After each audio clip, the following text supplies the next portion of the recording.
Hello students, मैं अपूर्व आप सभी का स्वागत करता हूं आपके अपने चैनल मैट्रिक्स एजुकेशन में। जैसा कि पिछले वीडियो में आपने देखा कि हम 9th क्लास के पॉलिनोमियल चैप्टर को डिस्कस कर रहे थे और उस चैप्टर में हमने पहली एक्सरसाइज की थ्योरी को डिस्कस कर लिया था।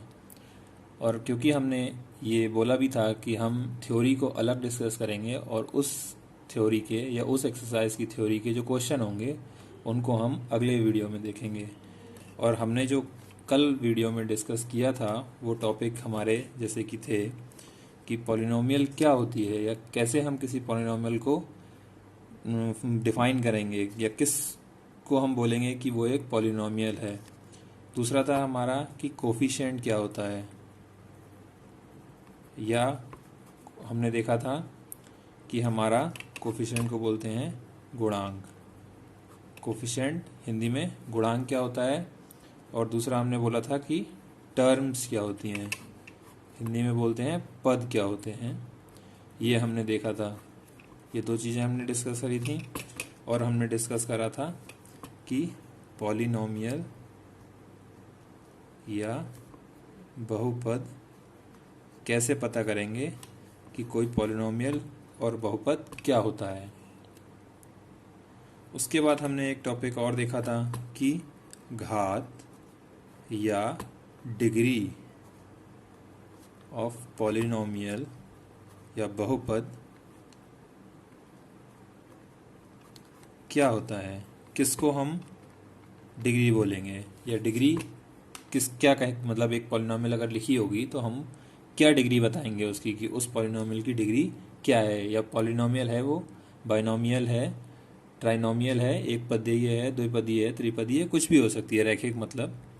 तो ये हमने देखा था कल। और उसके बाद हमने देखा था कि कोई भी पॉलिनोमियल किस तरीके से डिफाइन हो रही है। जैसे कि पी एक्स की टर्म में एक पॉलिनोमियल लिखी है 2x² + 3x + 5। ये 3 टर्म पॉलिनोमियल है और इसकी 2 डिग्री है। तो हमने देखा कि ये x की टर्म में पूरी पॉलिनोमियल है। तो मैंने बताया था कि अगर यहाँ पर x है तो 1 वेरिएबल x पॉलिनोमियल है, अगर यहाँ पर y है तो ये y वेरिएबल पूरी पॉलिनोमियल चलेगी। ये 3-4 टॉपिक हमने कल डिस्कस कर लिए थे। अब हम देखेंगे कि इन टॉपिक्स पर क्वेश्चन किस तरीके से हमारे पेपर्स में आते हैं।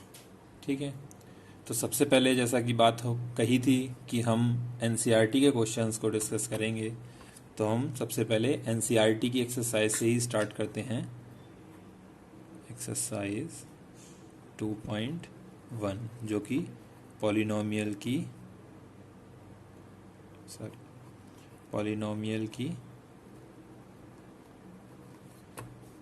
फर्स्ट एक्सरसाइज है। बिल्कुल बेसिक है। इसमें हम देखेंगे कि क्या हमारे पॉलिनोमियल कौन कौन सी पॉलिनोमियल होंगी, कौन सा उसका कोफिशिएंट होगा या गुणांक होगा, किसको हम टर्म बोलेंगे, या कौन से हमारे बहुपद किस तरीके के होंगे, रैखिक होंगे, द्विपदीय होंगे मतलब कि लीनियर होंगे, या बाइनोमियल होंगे, या ट्राइनोमियल होंगे, त्रिघातीय होंगे। इस तरीके से हम देखेंगे।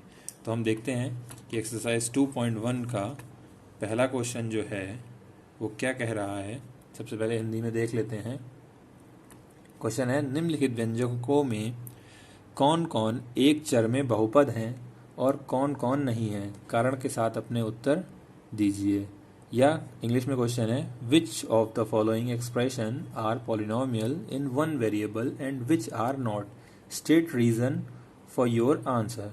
ठीक है, तो हमने क्वेश्चन को बोल दिया कि ये क्वेश्चन है, इसमें हम देखेंगे कि क्या क्या पॉइंट्स या क्या क्या हमारे क्वेश्चन आते हैं। सबसे पहला क्वेश्चन डिस्कस कर लेते हैं, क्योंकि हालांकि वो सिंपल है बट फिर भी डिस्कस कर लेते हैं। फर्स्ट क्वेश्चन का फर्स्ट पार्ट है, एक्सरसाइज 2.1 है, 4x² - 3x + 7। ये हमारा पहला क्वेश्चन है। हमसे पूछा है कि ये बताना है कि एक्सप्रेशन जो है लिखा हुआ ये पॉलिनोमियल है या नहीं, और 1 वेरिएबल पॉलिनोमियल होना चाहिए। अगर 1 वेरिएबल पॉलिनोमियल नहीं है तब भी ये आंसर नहीं होगा, और ये पॉलिनोमियल है या नहीं ये तो बताना ही है। तो हमने देखा था कि पॉलिनोमियल होने के लिए जो भी वेरिएबल है वो हमारा पावर जो है वो क्या होनी चाहिए, होल नंबर में होनी चाहिए। ठीक है, अगर पावर होल नंबर में नहीं है तो ये पॉलिनोमियल नहीं होगा। और वन वेरिएबल होने के लिए इसको एक सिंगल वेरिएबल में होना चाहिए, जैसे कि ये पूरी पॉलिनोमियल हमारी 4x² - 3x + 7 सिर्फ वन वेरिएबल x में रन हुई है, तो ये हमारी पॉलिनोमियल होगी। और पावर जो है वो होल नंबर में होना चाहिए, अगर नहीं होगा तो पॉलिनोमियल नहीं होगी, और अगर ये होगा तो ये पॉलिनोमियल होगी। तो हमने देखा कि 4x² - 3x + 7 में x की पावर 2, यहाँ x की पावर 1, तो जो भी वेरिएबल की पावर है वो होल नंबर में है। ठीक है, तो ये हमारी एक पॉलिनोमियल होगी, या इस एक्सप्रेशन को हम बोल सकते हैं कि ये पॉलिनोमियल होगा। अब हम बढ़ते हैं इसके ही क्वेश्चन के अगले पॉइंट पर, अगले पार्ट पर, जो कि क्वेश्चन का सेकंड पार्ट है। ये हम क्यों डिस्कस कर रहे हैं, क्योंकि इसमें रूट है, इस क्वेश्चन में रूट आया हुआ है, तो इससे ये हम अंडर रूट जिसको बोलते हैं या स्क्वायर रूट बोल सकते हैं।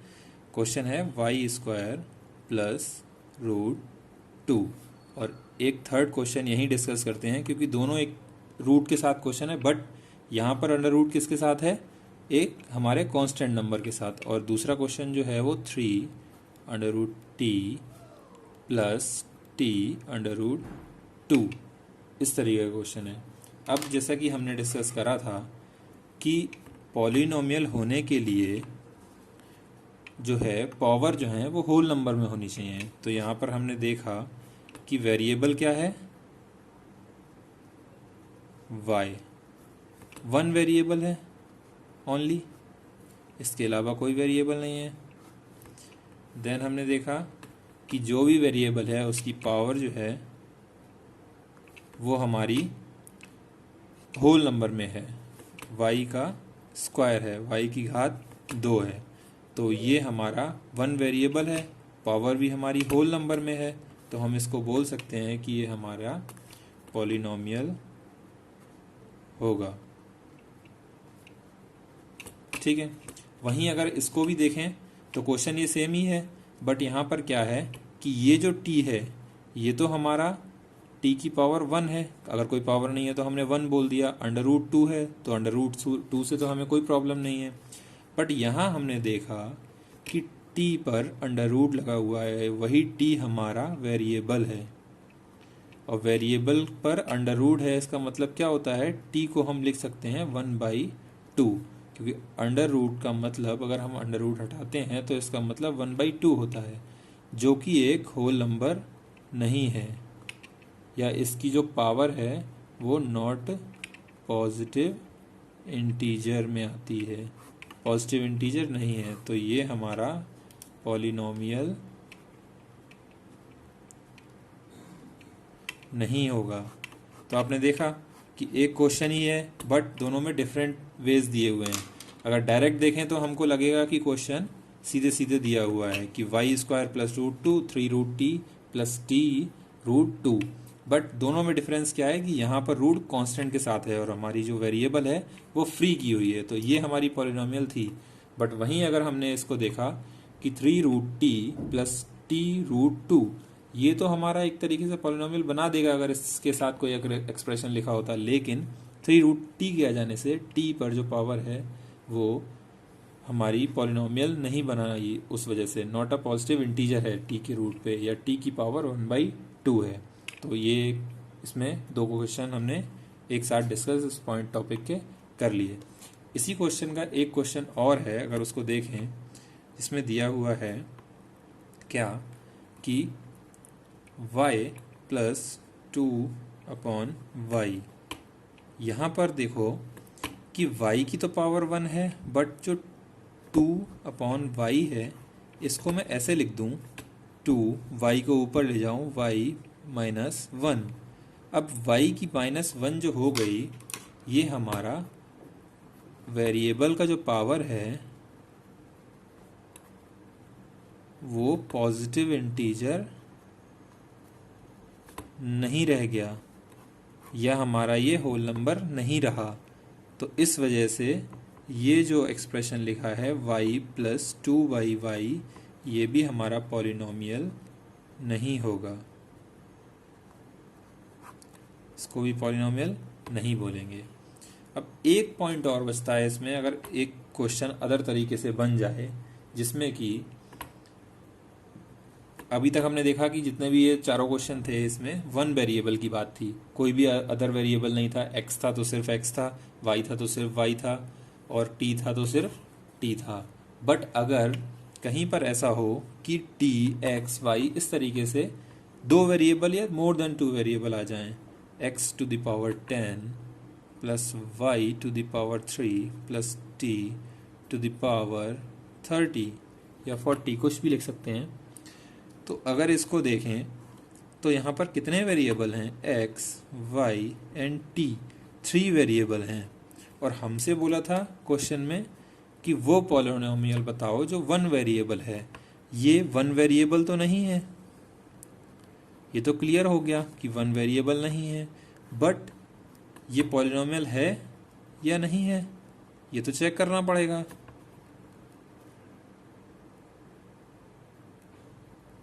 ये भी तो चेक करना पड़ेगा कि ये पॉलिनोमियल है या नहीं है।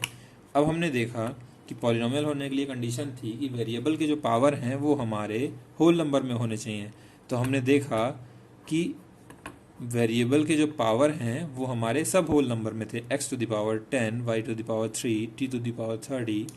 तो जब हमने ये देखा कि ये सारे होल नंबर में हैं तो पॉलिनोमियल ये होगी, ये केस हमारा नहीं बनेगा, पॉलिनोमियल बोला जाएगा इसको। ठीक है, तो इसमें क्वेश्चन इस तरीके से काफ़ी हो हैं इतने इस पॉइंट पे करने के लिए कि किसको हम पॉलिनोमियल बोलेंगे, किसको हम पॉलिनोमियल नहीं बोलेंगे। अगले क्वेश्चन में अगर हम बढ़ते हैं इसी एक्सरसाइज 2.1 के सेकंड क्वेश्चन में, वो जो क्वेश्चन है right the coefficient of x square in each of the following, या हिंदी में इसको हम पढ़ें तो हिंदी में इसको पढ़ेंगे कि निम्नलिखित में से प्रत्येक में एक्स स्क्वायर का गुणांक लिखिए। दोनों एक ही बातें हैं, बस हिंदी इंग्लिश में बोल दिया गया है। तो अगर देखें कि क्वेश्चन नंबर 2 का फर्स्ट पार्ट हम डिस्कस करते हैं। इसमें दिया हुआ है 2 प्लस एक्स स्क्वायर या एक्स की पावर 2 प्लस 1। अगर मैं पावर बोल रहा हूँ तो उसको आप समझिए घात। अब इतनी हिंदी इंग्लिश तो आप समझते ही होंगे। x की पावर 2, ये तो हिंदी मीडियम के जो बच्चे हैं वो भी जानते होंगे कि क्या x की पावर 2 या x की घात 2। जहाँ पर कोई पावर नहीं है, कोई घात नहीं है, वहाँ घात 1 होती है। हमसे पूछा गया था कि यहाँ पर गुणांक बताना है या कोफिशिएंट बताना है किसका, एक्स स्क्वायर का। गुणांक बताना है एक्स स्क्वायर का। तो एक्स स्क्वायर का हमने गुणांक देखा कि एक्स स्क्वायर कहाँ पर लिखा हुआ है, यहाँ पर एक्स स्क्वायर लिखा हुआ है। अब एक्स स्क्वायर के साथ कुछ लिखा हुआ है या नहीं। गुणांक का मतलब क्या होता है कि वो वेरिएबल जिसका हमें कोफिशिएंट पूछा है या गुणांक पूछा है उसके पास कौन सा कांस्टेंट लिखा हुआ है। कोफिशिएंट मतलब कांस्टेंट। ये एक्स स्क्वायर के साथ क्या कांस्टेंट लिखा हुआ है, तो हमने देखा कि एक्स स्क्वायर के साथ तो कोई कांस्टेंट नहीं था। लेकिन कोई कांस्टेंट नहीं है तो इसका मतलब क्या है कि उसके पास 1 तो है ही एटलीस्ट। अगर 1 की एक्स स्क्वायर के साथ मल्टीप्लाई कर दी जाए तब भी तो ये एक्स स्क्वायर ही रहेगा। तो इसका मतलब क्या हुआ कि इसका कोफिशिएंट क्या हुआ, 1। ठीक है, अब हम देखते हैं कि हमारा नेक्स्ट इसका क्वेश्चन क्या कह रहा है। इसी क्वेश्चन में जो अगला पार्ट है उसमें दिया हुआ है, लास्ट हम डिस्कस करते हैं इसका 4th, बाकी आप खुद कर लेंगे क्योंकि उसमें ऐसा कुछ नहीं है। √2x - 1। अब ये √2 अलग है और ये x अलग है। अब यहाँ पर बोला गया है कि कोफिशिएंट बताना है हमको, कोफिशिएंट ऑफ एक्स स्क्वायर। तो हमने देखा कि इस एक्सप्रेशन में कहीं पर एक्स स्क्वायर है, यहाँ पर तो कहीं एक्स स्क्वायर है ही नहीं। अब जब कहीं पर एक्स स्क्वायर है ही नहीं तो हम किसका कोफिशिएंट बताएं। तो हमें ये देखना होगा कि कोफिशिएंट जो हम बता रहे हैं वहाँ पर वेरिएबल एक्स स्क्वायर प्रेजेंट है या नहीं है। अब वेरिएबल या चर हमारा एक्स स्क्वायर वहाँ पर तो था ही नहीं, तो हम एक तरीके से बोल सकते हैं कि एक्स स्क्वायर तो वहाँ है ही नहीं, तो उसका कोफिशिएंट क्या रहा होगा, 0। वहाँ पर तो कोई भी कोफिशिएंट नहीं है, तो एक्स स्क्वायर का कोफिशिएंट क्या हो गया, 0। एक क्वेश्चन इसका और देख लेते हैं जिसमें कि हमको डाउट हो सकता है बच्चों को, उसमें देखने के लिए बेसिक क्वेश्चन है, बट बताना ज़रूरी है कि अगर आ जाता है तो आपको ये लगेगा कि नहीं हुआ। क्वेश्चन है second, 2 minus x square plus x to the power cube. यहाँ पर हमसे पूछता है वो कि एक्स स्क्वायर का कोफिशिएंट बताओ। तो हमने देखा कि एक्स स्क्वायर के साथ जो कोफिशिएंट है वो क्या था, एक्स स्क्वायर तो लिखा हुआ है, कांस्टेंट अगर कोई नहीं लिखा है तो मैंने बोला कि वहाँ पर 1 लिख दें, लेकिन क्या सिर्फ एक्स स्क्वायर के साथ 1 लिख देने से ये जो टर्म लिखी हुई है ये कंप्लीट हो रही है। टर्म क्या थी, ये मैंने बताया था कि ये एक टर्म है, ये एक्स स्क्वायर एक टर्म है, ये एक्स क्यूब एक टर्म है, लेकिन इसके साथ कांस्टेंट को भी लेना है। तो हमारा माइनस और प्लस इन साइन के साथ हम उनको लेंगे, जैसे कि एक्स स्क्वायर, ऊपर वाले क्वेश्चन में हम देखा कि एक्स स्क्वायर के साथ क्या कोफिशिएंट था, 1। ये 1 डायरेक्ट क्यों लिख दिया गया, क्योंकि यहाँ पर प्लस का साइन था, तो अगर प्लस के साइन को हम अंदर लेते भी तब भी वो 1 ही रहता। बट यहाँ पर क्वेश्चन जो हम डिस्कस कर रहे हैं उसमें 2 minus x square plus x to the power 3, x की घात 3 है, और इसमें एक्स स्क्वायर का कोफिशिएंट पूछा है। अब एक्स स्क्वायर का कोफिशिएंट 1 तो है, लेकिन वहाँ माइनस भी लगा हुआ है, तो यहाँ ये 1 ना होकर एक्स स्क्वायर का कोफिशिएंट -1 होगा। तो हमें कोफिशिएंट या गुणांक से एक बात ये क्लियर हो रही है कि हम कोफिशिएंट जो भी होगा वो ऑलवेज विद साइन होगा। मतलब कि हिंदी में जो भी गुणांक होगा किसी भी एक्सप्रेशन का, उसको हम उस चिन्ह के साथ लेंगे जिसके साथ वो कोफिशिएंट या वो कांस्टेंट उसके साथ लगा हुआ है, उस वेरिएबल के साथ, जो भी वेरिएबल के साथ हमको कोफिशिएंट पूछा है। एक्स स्क्वायर का पूछा है तो उसके साथ जो भी साइन होगा उसके साथ हम उसके कोफिशिएंट को बताएंगे। कोफिशिएंट ऑफ एक्स क्यूब अगर इस क्वेश्चन में पूछा होता, जो अभी हमने नीचे डिस्कस करा कि एक्स क्यूब वाला, तो एक्स क्यूब के साथ क्या है यहाँ पर 1, तो यहाँ पर हम सिर्फ 1 लेते। अगर यहाँ माइनस होता तो ये -1 लिया जाता। अब हम आते हैं इसी एक्सरसाइज के थर्ड क्वेश्चन पर, जिसमें दिया है give 1 example each of a binomial of degree 35 and a monomial of degree 100। Question simple है, क्वेश्चन में कुछ ऐसा खास है नहीं, बट एक बार देख लेते हैं। 35 घात के द्विपद का और 100 या 100 घात के एक पदी का एक एक उदाहरण दीजिए। जैसे कि उन्होंने बोला है कि घात या डिग्री 35 का द्विपद, तो 35 घात है और द्विपद है, तो मैंने बोल दिया क्या, 2x to the power 35 plus 3। तो आप लोगों ने यहाँ पर देखा कि मैंने 2x to the power 35 plus 3, आप इसको कुछ भी लिख सकते हैं, कोई ऐसा ये हार्ड एंड फिक्स रूल नहीं है कि 2x to the power 35 plus 3 लेंगे आप 5x टू द पावर 35 -4, या x की जगह आप वेरिएबल कुछ भी यूज़ कर सकते हैं, 2y to the power 35 plus 10, कुछ भी ये यूज़ हो सकता है। तो ये 35 घात के लिए हमारा द्विपदीय हमारा क्या हो गया, बहुपद, द्विपदीय बहुपद ये हमारा हो गया। अब उसने बोला था, क्वेश्चन में बोला है 100 घात के लिए, यह हमारी डिग्री 100 के लिए, तो 100 डिग्री के लिए हमारा उसने पूछा है क्वेश्चन में एक पदीय, तो हमारा एक पदीय पूछा है, तो मैं सीधे सीधे 5x टू द पावर 100 लिख दूंगा। क्यों, क्योंकि अगर इसके साथ मैंने कुछ और लिख दिया तो ये हमारा द्विपदीय हो जाएगा। ये भी क्वेश्चन सिंपल था, ऐसा कुछ नहीं था, थोड़ा सा बस लॉजिक लगाना था, ऐसा टफ क्वेश्चन नहीं था, लेकिन करा दिया गया है।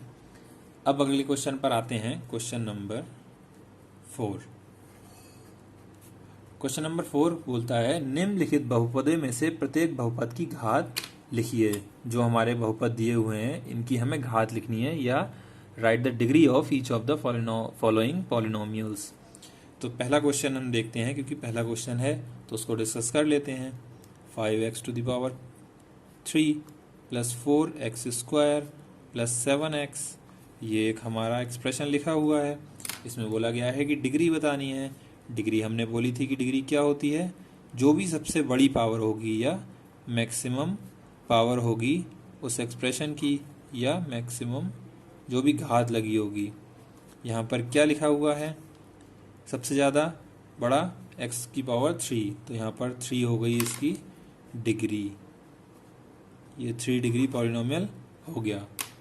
अब एक क्वेश्चन इसका और डिस्कस करेंगे, उसके बाद हम अगले क्वेश्चन पर बढ़ेंगे।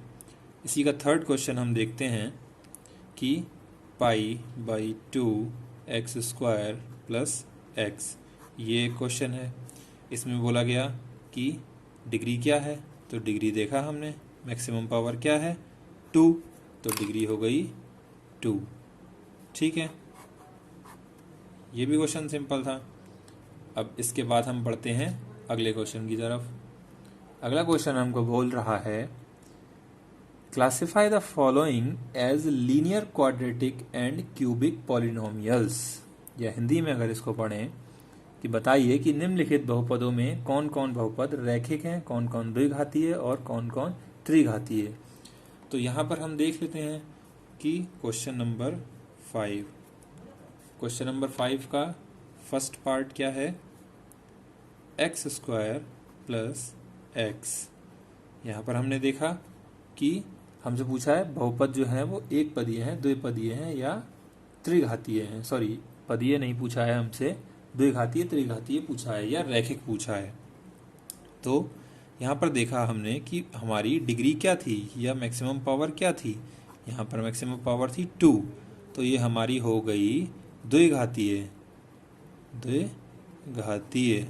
इसको हम बोलते हैं हमारा क्वाड्रेटिक पॉलिनोमियल।